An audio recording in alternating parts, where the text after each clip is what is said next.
Hey guys, welcome to another episode of Inzainia's tutorials on Haven and Hearth with yours truly Inzainia, and in this episode we're going to cover as best we can, because nothing happens to be ready to pick now, farming.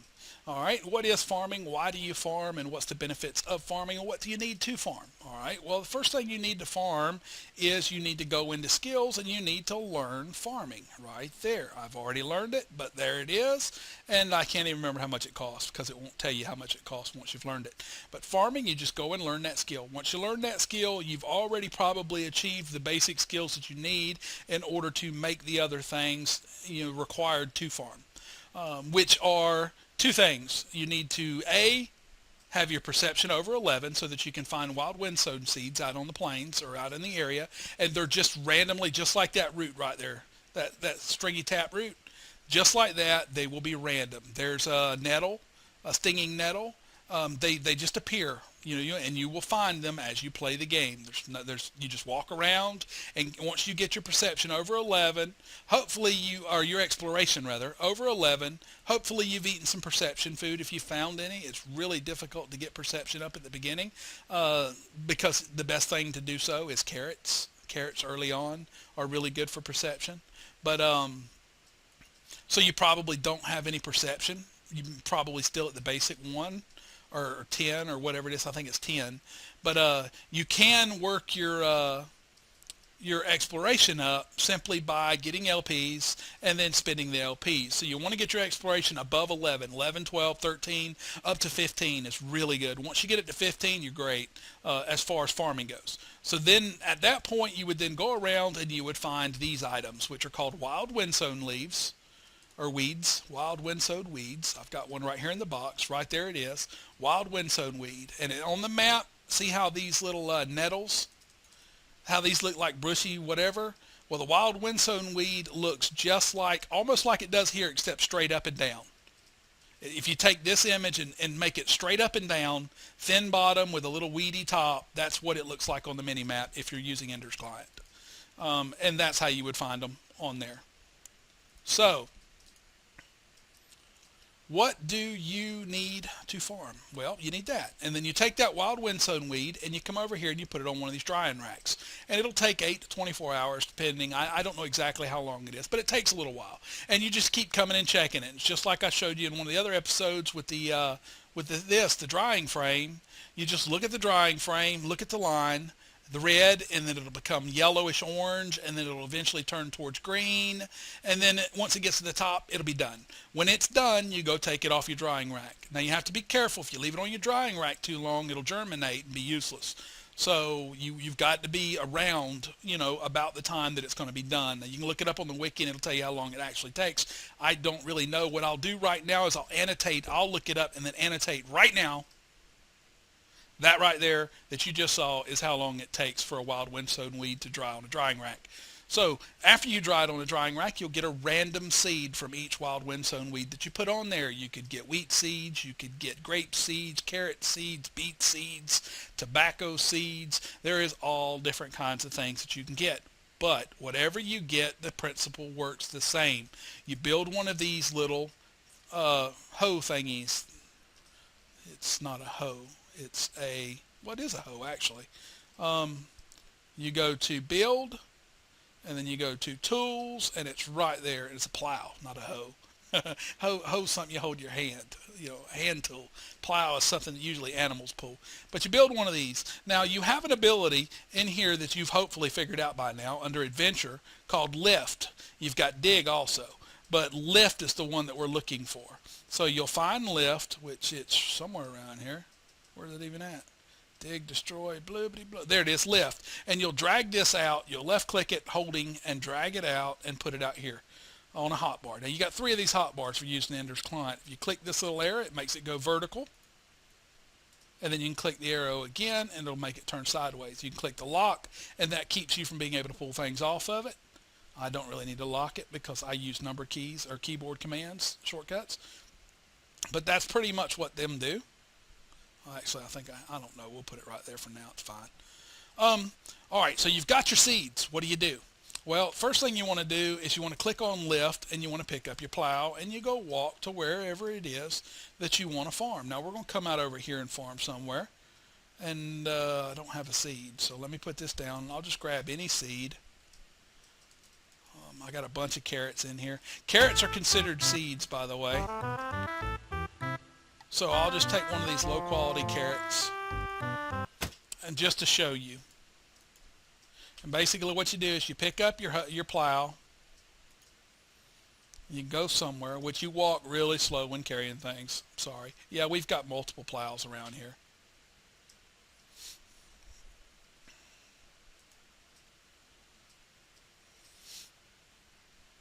But you take and you lay your plow down, and you can see there's been some plowed area here.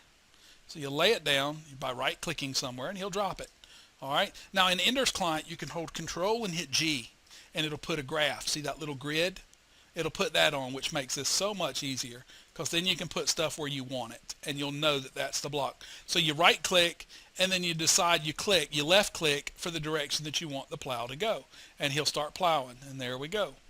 And he's a plowing. All right, and that's plenty, because we're only going to do one spot.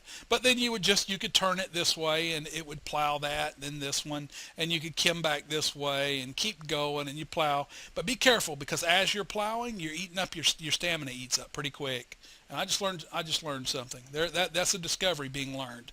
That means that my time is finished up, and I now have a bunch of learning points, but we won't worry about that right now.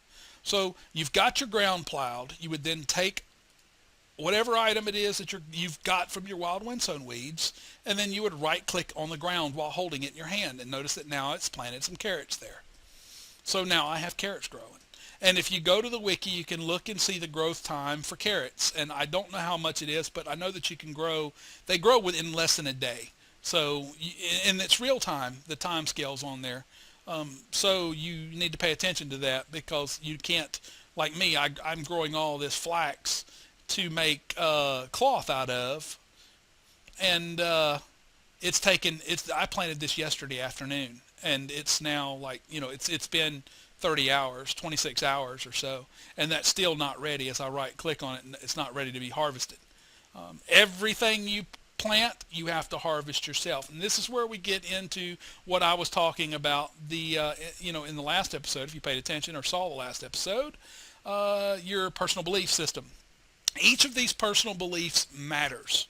From the minute you log into the game, the very first thing that you need to do is change one of these to whichever you want. Now, they're listed on the wiki. I'll go over them really basically right now, but they're listed in the wiki as to what each one does at maximum either side.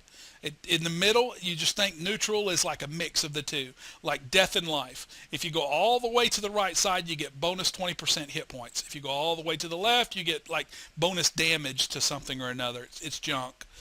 So you go to the right with death and life. Night and day, if you go to the right all the way, you increase your hit points during the day 3 times faster. So you basically, your soft hit points, if you get hurt, they regenerate 3 times faster during the day. If you go to the left, 3 times faster at the night. Left in the middle, neutral, all day, all night.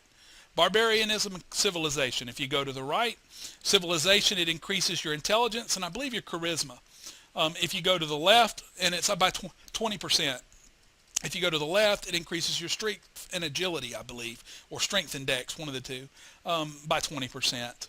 Nature and industry. If you go to the left, the further to the left you get, the more likelihood you have of getting more seeds from every one that you pick. Right at neutral, if you pick that carrot, you will get 1 carrot back. Or actually, 1 to 2 carrots back. If you go further to the left, you will get up to 3. Once you get all the way to the left, everything that would give you 1 seed will give you 3 seeds. 100% chance. Every time, anything that would give you 1 seed will give you 3. All the way to the right on industry is mining. You have a 20% chance. And all the way to the left, you have like a 5% chance to get ore when you mine a block.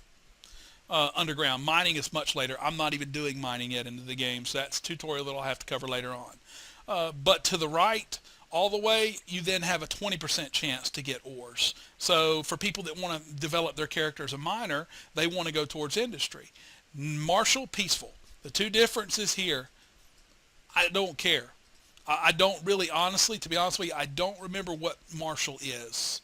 I think it has something to do with combat, but I don't remember. I know that if you go towards peaceful, you get bonus LPs for everything that you learn. So I took all the way to peaceful. I went straight to peaceful. First choice. That was one of the first. In fact, that is the first thing I did. Because every time you change anything, your tradition change meter goes one to the right.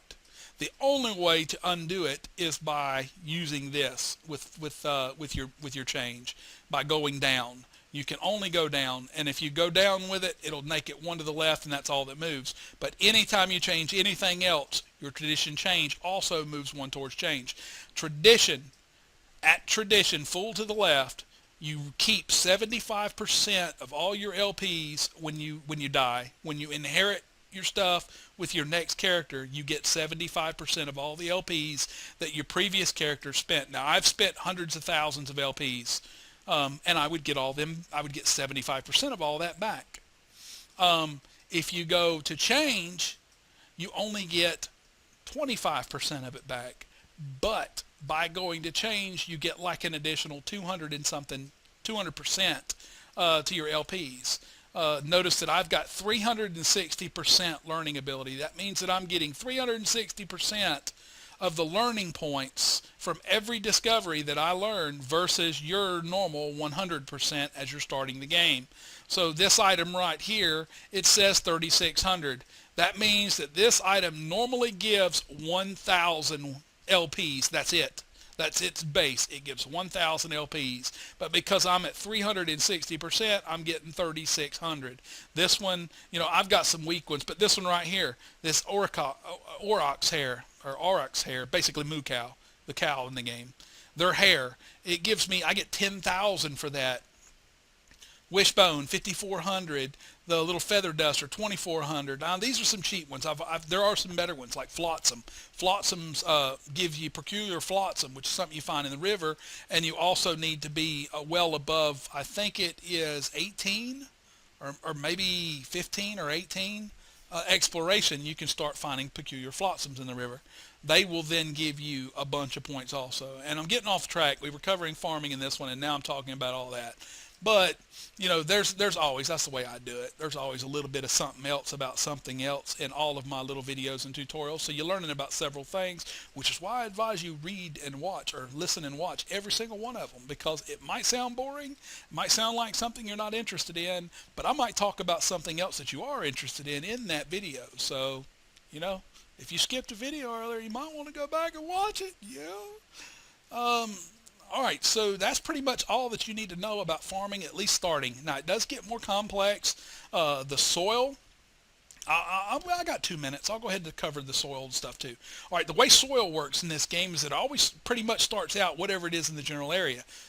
The way you can't really tell what the soil level is, the quality of the soil, but what you can do is you can grow things, and if it increases dramatically, most plants in this game will go up or down plus or minus 5 every time you grow something. But if you plant, like, say, a crop that's like 3 and it goes up to like 14, 15, that's telling you right then and there that you've got really good freaking soil, or at least much higher than level 10 soil. So that's why it increased so much. So soil has the option to go up to 2 points every time you grow something on it. So every time I grow a row of carrots, that soil patch, that soil block, that square that carrot was grown on has a chance to go up 2 points. Now, soil affects the quality of the plant that you grow in it.